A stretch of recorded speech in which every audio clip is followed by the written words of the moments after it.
যে সকল বিষয়ে আমাদের দ্বিমত রয়েছে আমরা বিরোধী দলের সদস্যদের সাথে বসবো, আলোচনা করব, দেশের স্বার্থে আমরা সমাধান বের করব।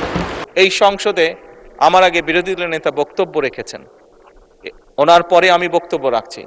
উনি যেই কথাগুলো বলেছেন তার পরিপ্রেক্ষিতে আমি যেই কথাগুলো বলছি, নিশ্চয়ই সবাই বুঝতে পারছেন আমাদের লক্ষ্য এক, আমাদের উদ্দেশ্য এক।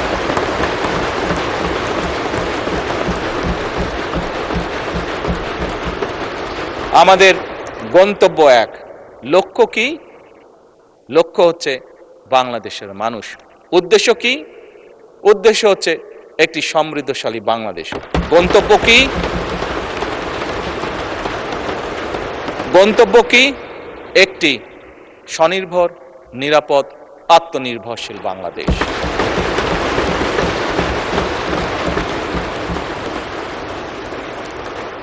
মাননীয় স্পিকার, এটি সংসদ, জাতীয় সংসদ।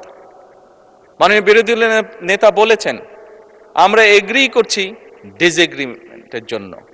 Agree to disagree. মাননীয় স্পিকার, পৃথিবীর তাবৎ দেশ যারা গণতন্ত্রের চর্চা করে প্রত্যেকটি পার্লামেন্টেই এটি একটি স্বীকৃত বিষয়। মাননীয় স্পিকার, ইয়েস, আজকে হয়তো জুলাই সনদ নিয়ে অনেক কথা হয়েছে, আমি সেই ডিবেটেই যাব না, কারণ একটু আগেই আমি বলেছি আমাদের লক্ষ্য, উদ্দেশ্য, গন্তব্য হচ্ছে এই দেশ, দেশের জনগণ এবং একটি আত্মনির্ভরশীল সমৃদ্ধশালী বাংলাদেশ। মাননীয় স্পিকার, আমি আবারও বিরোধী দলের নেতার সাথে একমত পোষণ করছি। আমরা গত প্রায় 1.5 মাস ধরে আলোচনা করেছি এই সংসদে।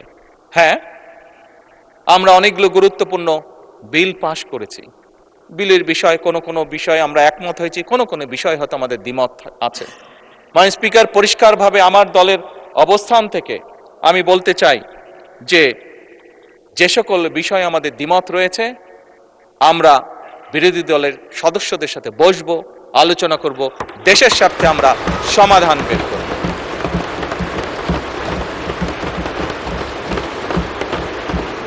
মাননীয় স্পিকার, নিশ্চয়ই আপনারও মনে আছে, এখানে সকলেরই মনে আছে, রোজার সময় বিরোধী দলীয় নেতা আমাকে ওনাদের ইফতার পার্টিতে দাওয়াত করেছিলেন। আমরা সেখানে গিয়েছিলাম, আমি গিয়েছিলাম, আমার সাথে আজকের হোম মিনিস্টারের সাথে ছিলেন। আমরা সেখানে ওনাদেরকে প্রস্তাব দিয়েছিলাম যে ডেপুটি স্পিকারের প্রস্তাবটি, যে ওটা ওনাদের দলীয় সিদ্ধান্তের কারণে ওনারা সেটা গ্রহণ করেন, সেটা ওনাদের পলিসির ব্যাপার, কিন্তু আমরা ওনাদেরকে প্রস্তাব দিয়েছিলাম যে আমরা চাই যে ডেপুটি স্পিকার আমরা ওনাদের কাছ থেকে চেয়েছিলাম। মাননীয় স্পিকার, আজকে আবারও পরিষ্কারভাবে আমি বলতে চাই এই প্রস্তাবটি মাননীয় বিরোধী দলের নেতা এবং মাননীয় বিরোধী দলীয় সদস্যবৃন্দ, আমাদের এই প্রস্তাবটি এখনো ওপেন আছে। আমরা এখনো এই প্রস্তাবটি ওপেন রেখেছি।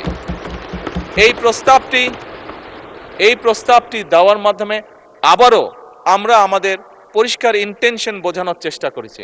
যেভাবে ঠিক বিরোধী দলের নেতা সেদিন বলেছিলেন যে আসুন আমরা 2 দল মিলে যদি একসাথে একটি কমিটি গঠন করি, যেখানে জ্বালানির বিষয়ে যদি কোনো সমস্যা থেকে থাকে আমরা আলোচনা করে একটি সিদ্ধান্ত নিতে পারবো। ওনারা যেরকম ওনাদের ইন্টেনশন দেখিয়েছেন, আমরাও সেই সময় আমাদের ইন্টেনশন পরিষ্কারভাবে তুলে ধরেছি।